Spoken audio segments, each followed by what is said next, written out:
हरि ओम श्री गणेशाय नमः। ओम नमो भगवते वासुदेवाय। ओम नमो भगवते वासुदेवाय। ओम नमो भगवते वासुदेवाय। हो श्री कृष्ण भगवान की जय। वो श्री सुखदेव जी भगवान की जय। श्रीमद् भागवत महापुराण छठा स्कंद पांचवा अध्याय। तीर्थ हरिसर पर गईक सिंधु अम्बु निधि कूल। तप हित गे हरे स्वगण सिर धर पितु पद धूल। नारद जी की भी सीख सौंगहि वैराग्य तुरंत। दक्ष सुतों ने प्रजा कर त्याग्यु मोह तुरंत। मुनिवर कहूँ पुनि दक्ष ने दीन प्रबल एक शाप। अति उत्तम कही मुनि गयो रोक मानसिक ताप।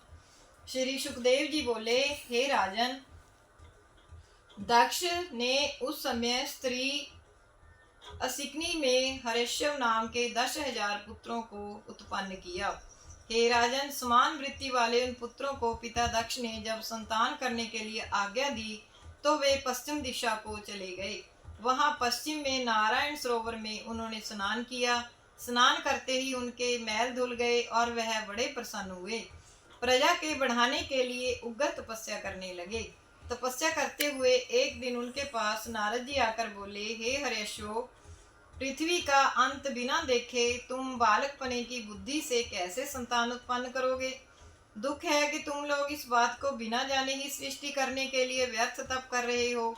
एक राज्य ऐसा है कि जिसमें एक ही पुरुष है और एक मार्ग है जिनके निकलने का रास्ता नहीं है। एक ऐसी स्त्री है जो बहुरूपिणी है। एक ऐसा पुरुष है जो व्यभिचारिणी स्त्री का पति है। एक ऐसी नदी है जो दोनों तरफ बहती रहती है। एक ऐसा घर है जो 25 पदार्थों से बना हुआ है।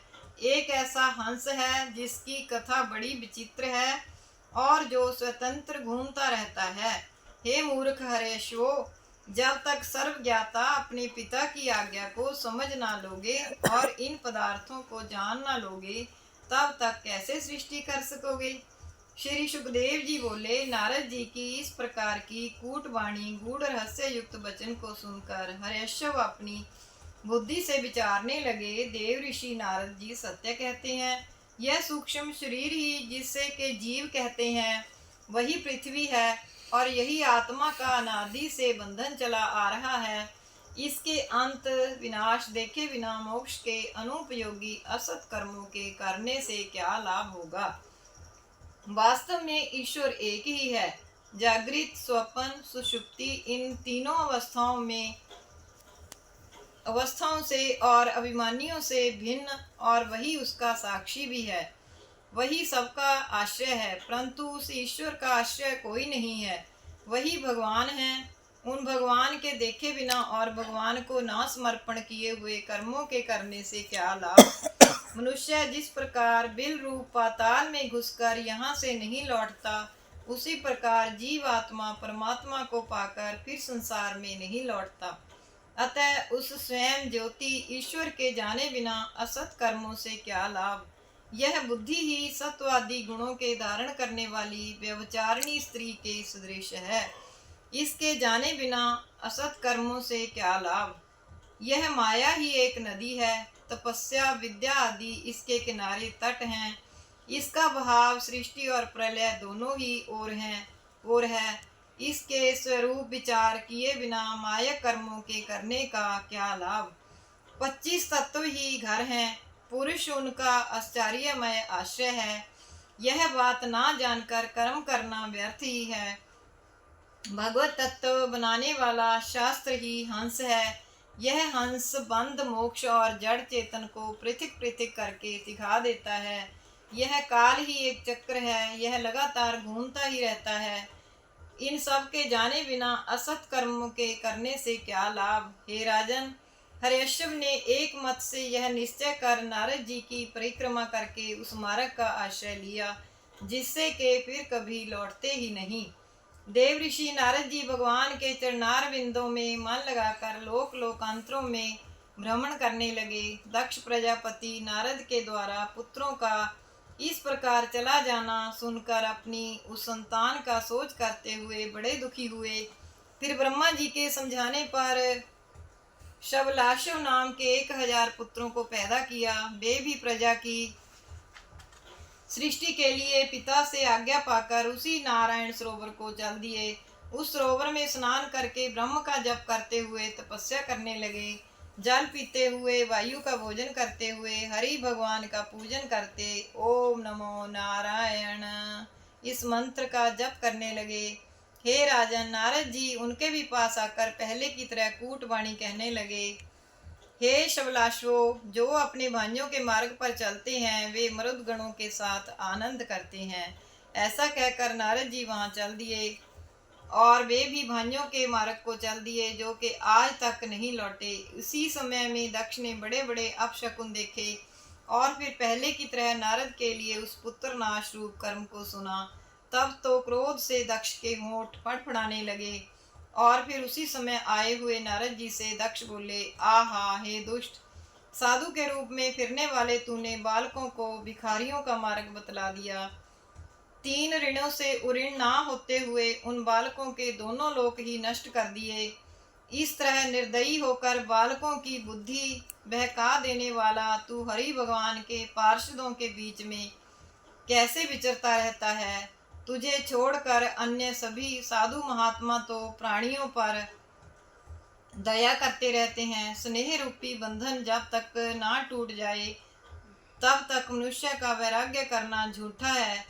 मनुष्य विषय भोगों से पैदा हुए सुख दुख का अनुभव करके जैसा पीछे वैराग्य को प्राप्त होता है वैसा सुख दुख अनुभव किए बिना दूसरों के उपदेश से प्राप्त नहीं होता। तूने मेरा बड़ा बुरा किया है, अतः मैं तुझे शाप देता हूँ कि लोक में विचरते हुए तेरा पैर कहीं भी एक जगह स्थिर ना रह सकेगा। श्री सुखदेव जी बोले, नारद जी ने शाप के बदले शाप देने में समर्थ होकर भी उनको शाप ना दिया और उनका पाप स्वीकार कर वहां से प्रस्थान कर दिया। बोल श्री कृष्ण भगवान की जय। ओम नमो भगवते वासुदेवाय। ओम नमो भगवते वासुदेवाय। ओम नमो भगवते वासुदेवाय। श्री कृष्ण गोविंद हरे मुरारे, हे नाथ नारायण वासुदेव। श्री कृष्ण गोविंद हरे मुरारे, हे नाथ नारायण वासुदेव। श्री कृष्ण गोविंद हरे मुरारे, हे नाथ नारायण वासुदेव। अच्युतं केशवं राम नारायणं कृष्ण दामोदरं वासुदेवं हरिं श्रीधरं माधवं गोपिका वल्लभं जानकी नायकं श्रीरामचंद्रं भजे। बोल श्री कृष्ण भगवान की जय। बोल श्री सुखदेव जी भगवान की जय।